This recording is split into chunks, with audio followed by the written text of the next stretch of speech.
bu sözü deyirəm, məndən olsa hər dəfə deyərəm, hər yerdə deyərəm. Necə ki, ədaləti sual verirlər ki, ya elə ədalət nədir? Deyir, hər şeyi yerinə qoymaq. Bəs təqva nədir? Deyir, təqva da vaxt. Vaxt.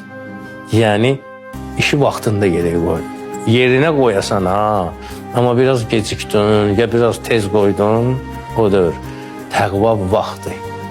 Təqva insanın içərisində olan bir hissiyyatdır ki, günahla üzbəüz çıxanda, ələlxüsus sevdiyin günahla üzbəüz çıxanda özünü neynəyəsən? Saxlayasan. Amma o da nədir? Vaxtında saxlamaq. Necə ki, özü də deyir ki, günahın tövbəsini etmək, günahın özündən qaçmaqdan ağır, çətindir.